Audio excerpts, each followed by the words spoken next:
Pokimane recently highlighted concerns about the increase in problematic content on Twitch, especially following the rise of communities like the Manosphere and Red Pill on her podcast. Of years, is it just me? Or yeah, do you guys also feel like it has regressed a lot?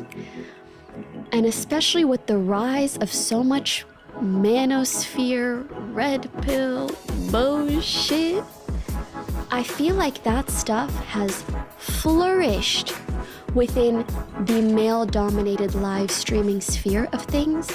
And I mean, I can't be surprised, right? It's the online demographic that skews male the most. So of course, Manosphere stuff would kind of quote-unquote perform better there. And you guys already know who and what I'm talking about. Okay, don't make me get into the details. Figureheads of my industry, the most popular and well-established, typically male creators, some of the stuff I see them say and do breaks my heart. And it's hard for me to exist in an industry and community and watch that shit happen and act like it's no big deal. And to see it be normalized, the kind of bigotry and shit spewing and just so much stuff that I frankly, like, I just don't agree with it. And I know you're gonna say, okay, well, don't just sit there, you know, speak against it. You know I do that enough as it is. And to be honest with you guys, that demographic, I don't wanna take responsibility for them. But it's also, it hurts my brain to see other streamers almost put such bad ideas into their minds. She noted a regression in the streaming industry overall, mentioning changes in the type of content being highlighted. Pokimane criticized Twitch's internal management, pointing out issues such as confusing policies and inconsistencies in banning and partnership processes. She expressed frustration with the lack of transparency in banning decisions, citing specific cases like the banning of Giant. Start with Twitch.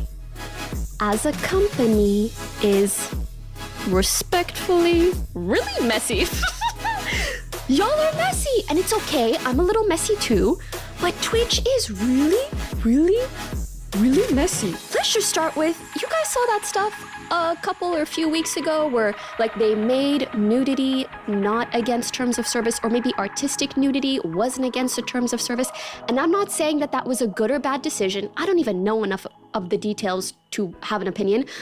But my point is more so, they allowed something in the terms of service, which kind of then blew up in their faces, and then they retracted that like a week later. And I feel like these kinds of changes, and even the way that they go about expressing their changes to their terms of service, messy. Is there not an infrastructure? Sometimes I wish that they were doing a little bit more for the general infrastructure of Twitch, as well as Twitch's PR. Like the way that Twitch comports itself and is seen publicly. And frankly, I feel like Amazon must have insane pull and networking capabilities. Why don't you position Twitch as a cooler company? Why don't you put it in more mainstream eyes instead of in the changes that this company is doing? Because you know what? Maybe they're still figuring it the frick out. I don't know. And yes, this does include Twitch bans and Twitch partnerships, okay? Twitch partners and bans people by a process that has many. What's your take on Pokimane's observations? Share your thoughts below.